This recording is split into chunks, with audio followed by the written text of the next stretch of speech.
With that, we'll go by the program and start actually with the farmer that has the most experience in this realm, Scott Park from Meridian, California. And Scott he's the one that really has 52 years of farming and been at this regeneration idea for 40 years.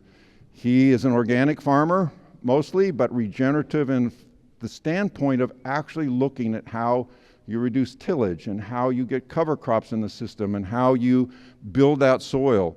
He grows multiple crops from rice and tomatoes and corn and squash, and has over 1,100 acres. Now he claims to be retired. His son is now leading that farm, and he sits on our leadership council and gives us great counsel, both with regard to some of our research projects and thoughts about how we're going to actually farm as a farmer would, as we're doing our research on these whole systems. Scott, for that we are greatly indebted, and we'd like to invite you up here today to begin the conversation, really. And I asked him the question, Scott, you've been at this for so long, why are you still focused on regenerative ag? And I know he's going to address that. Scott Park, please welcome him.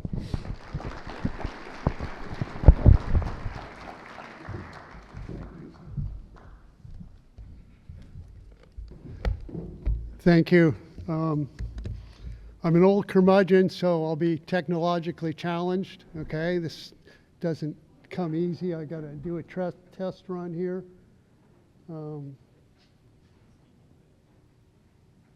Okay, so far so good. Yeah, thanks for having me. I'm pretty passionate about this. Our farm has been intensely trying to figure out how to, should I hold this? Yeah, we've been trying to figure this out for a long time. So we've gotten somewhere, but I will say that we still are learning every day. It is definitely a never-ending process. So yeah, this is a normal California farm farmed abnormally in that, yeah, we use 0 chemicals, and we haven't used any chemicals for quite a few years. We rarely even use any organic insecticides, like 4 times in the last 12 years. So I'm going to give a history, kind of give a basis to try and give myself a bit of gravitas that I sort of know what I'm talking about. And then I'm going to touch on the 9 C's, an explanation of our farm system and inputs and results. And then I'm asked, how do I do this? How do I get this going? And so I put a page together sort of explaining, okay, you got a conventional field. How do you change it to regenerative? And then touch on a few screw ups, which I could spend a lot of time on those, but don't want to spend too much. So anyway, this is snow geese feeding on our cover crops, and it's nice when they are in the cover crops. It's not so nice when they're in the wheat, but that's the way nature works. So yeah, it's park farming. That's my son's taking it over. My wife and I, I started in 1974. Ula joined me in 1978. I had no roots in ag. My degree's in political theory, so don't give up hope if you don't have a lot of ag roots, as long as you're willing to be persistent and passionate about what you do. So yeah, we're first generation, and for the first 12 years I was really good at watching what all the other farmers did, and then I would just clone their actions. But it came in 1985, so I'd been going like this for about 12 years, and the ground was getting worse. My income was shrinking, my yields weren't getting anywhere, my costs were going up, and I was just going, you know, where am I? This has no future. This is stupid. And so I picked up a piece of ground. I was just renting, leasing ground. We didn't own anything. We still lease most of our ground. But anyway, the ground worked up really nicely, and it was a shock. You know, I brought all my rippers and rollers to battle big clods, and it wasn't necessary. And so I thought about the way this farmer was farming. He was farming way different in the area. Super gentle, really small, light equipment. Didn't get on the ground early, had a rotation of rice and beans, as we were just pounding the ground to death with tomatoes. So that started me thinking I got to do something different. 1986, I rented a field of wheat that had already been harvested, which that by itself was a first. People started thinking I was a whack job, and that really started the ball rolling on that idea. But all wheat back in the 80s was either burnt or baled. Okay, but I wanted to see what happened if I put some biomass in the ground, just out of interest. Could that change it from all this ground just being like rock? And it did. In 87, we had a tomato crop that did really well. And in 88, I planted the first cover crop. And maybe in Northern California, I'm not sure if maybe the whole state. And it also went very well. In 1989, probably I had one of my bigger epiphanies is that I flew on a Category 1 on a tomato field, and I was walking it the next morning, and I'm walk furrows every day, irrigating, what have you, and I'm hearing this crunching sound. I'm not supposed to be in the field because it was Category 1, but I had the right to kill myself, so I was in there to see how the damage was if we got a kill. Well, the kill we got was all the crunching was dragonflies. Like there were so many thousands of them that have died. There were, as I'm walking along, and then I come across 2 dead blackbirds, and that's kind of like, really? Is this what you want to be associated with? Is this the way you want to be a farmer? And so that was sort of the coup de grace. 1990, I stopped using lots of chemicals. I still was using synthetic fertilizer. This is also still farming 500-600 acres, some wheat, some beans. And so in 1992, I started transitioning, and now we have, well, in 2021, we started regenerative organic certified. We haven't had a conventional field for 15 years. We have 1,900 acres now. We have 29 fields, and 27 of them are regenerative organic certified. So we have gone whole hog on it, but we also didn't have to change anything, because regenerative farming is the natural way to farm. And the way we're going to touch on is you shouldn't be doing anything different anyway. You know, if you're trying to build a system that takes care of it yourself, that it's self-running per se, that's regenerative. And you're giving back, your inputs are 100% positive. So we switch, you've got the crops where, we grow tons of crops. We'd grow even more if there were more different markets.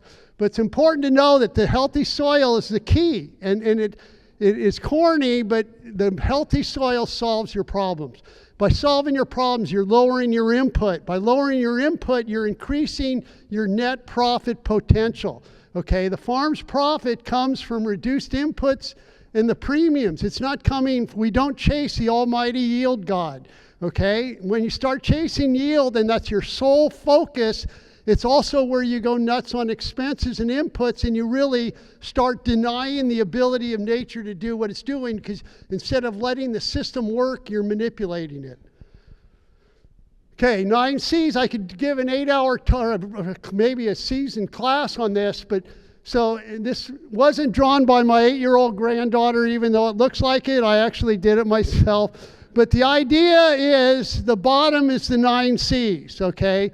So if you do that, if you're careful on your tillage, if you have a crop rotation, if you have a cover crop, if all your crop residues are going in the ground, if you're using compost, if you're being careful on your tillage, controlled traffic means all our fields are sub 1 inch. So all our tractors run on the exact same path every year, which means that 83% of the ground does not get weight put on it, right? All the sleds are the only thing that weight on it. All your weight of your tires are only in a specific location within 1 inch. We have fields that haven't had weight of a tractor on all the ground for 12 years. Okay, then the other, conserving inputs is just, we found if you don't want to fight disease and insects, don't ramp up nitrogen, don't ramp up tillage, don't ramp up water, and don't crowd your plants in, and have air circulation, and that alleviates a lot of problems combined with crop rotation. Okay, so if you do that, you get the positive of a healthy plant. The arrows going back and forth is recognizing that it's not just the soil up. It's a really big deal that it's also what the plant's taking down and helping the microbes with. And then if you're doing that, you're getting resilience, you're using less water, you're getting acceptable yield, but you're not chasing it. You're getting quality, profit, soil structure, you have less inputs, and you have less pests. And then if you're doing that, all of that should end up in the goals or the clouds. It won't happen, but if this and this go to there, this also should come in. And nutrient densities in red, because I think it's a really big deal. I think it's the best chance that we're actually going to be able to change the paradigm of the way things are farmed if we can make the case that nutrient density and regenerative farming go hand in hand in giving the consumer better food. Yes, no? Well, thank you. Okay, so you're going to hear a lot on cover crops, so I'm not going to spend time on it. Plus, as usual, I'm getting carried away and way behind. Okay, so you're going to hear more on cover. Key of our fields right now, we have the 29 fields, 28 of them are green. Okay, they're either green from cover crops with weeds, or they're green from cash crops. We have one field that we couldn't get on to get a cover crop planted. It drives our system. It makes total sense. It solves so many problems. Having cover crops on your ground 365 days a year. If we take a crop off in September and we have time, we'll plant a small summer cover crop. But we'll always have fall cover crops planted. So this one-touch quick conservation tillage, it's another one. We actually, I would say we have targeted tillage. We till what we need to till. Okay, we don't just go blanket work fields. We do whatever is needed to get it done on that field for what the past crop was and what the future crop will be. And we will do no-till. I would no-till every acre if we could figure out how to do it, but we haven't.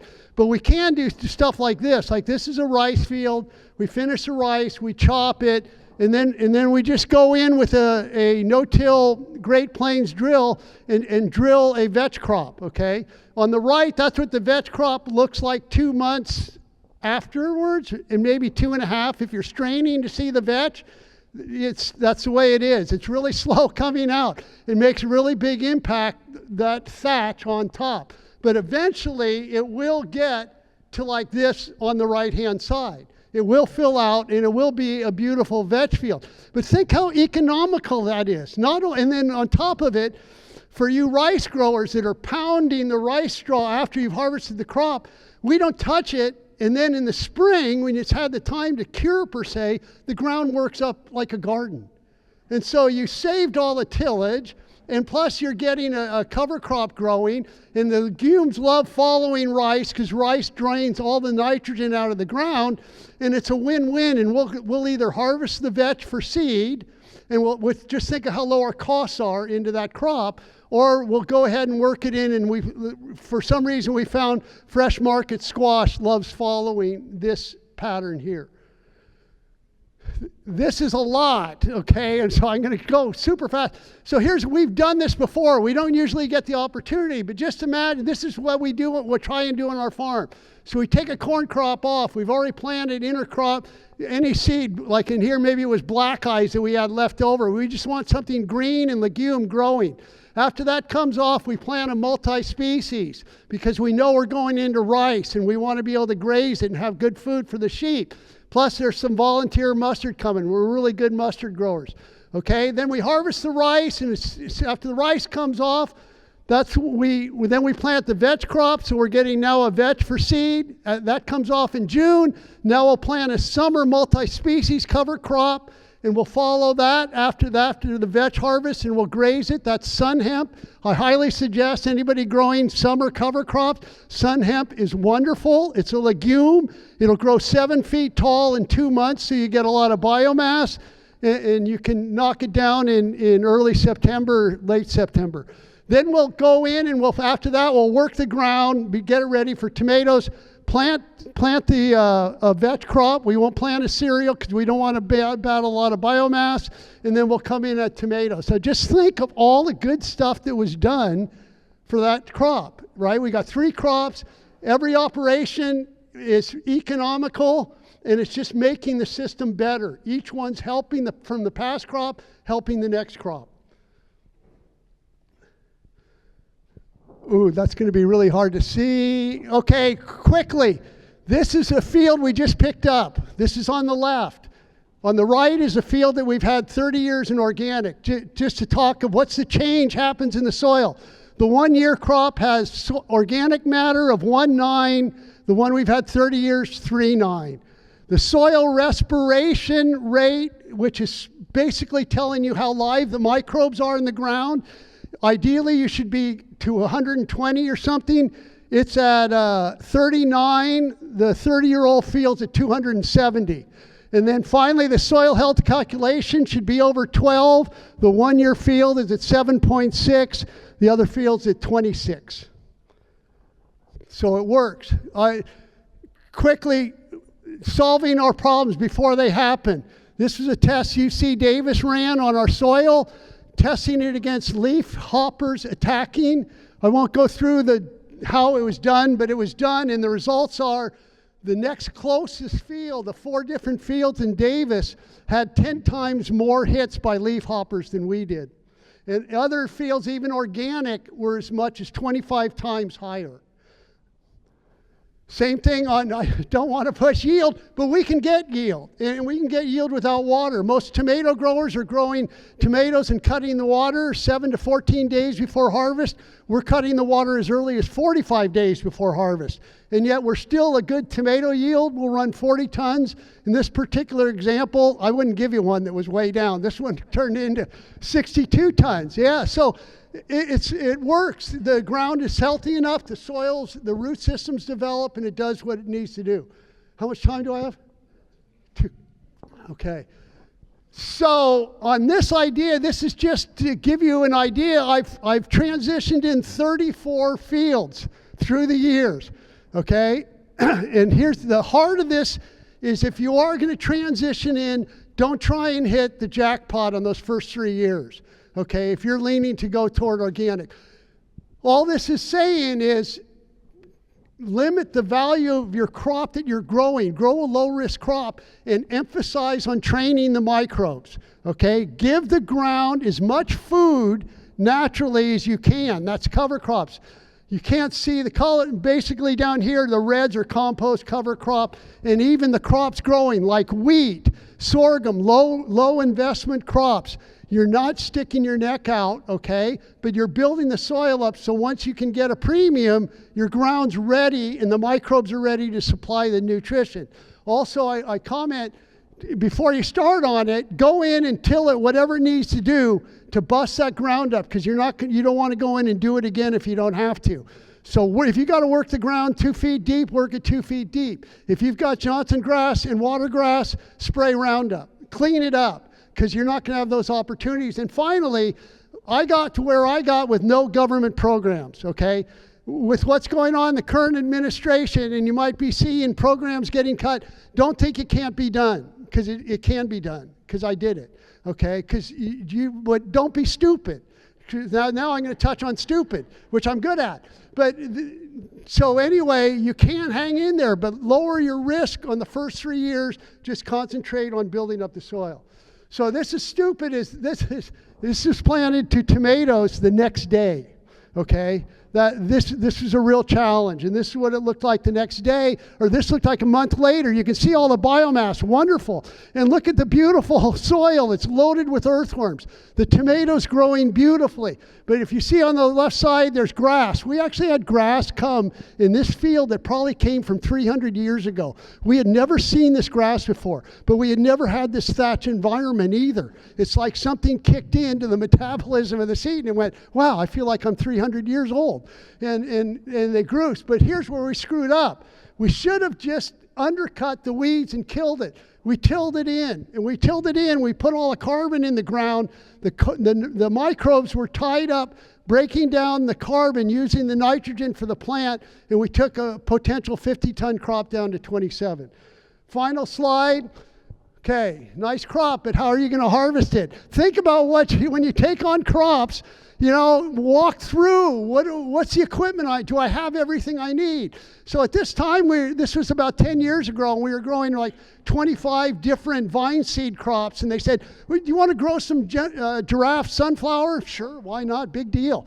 So we planted it and didn't give it any thought until about 30 days before harvest. How do we get that into a header? Yeah, we lost about 70% of the crop. Thank you very much.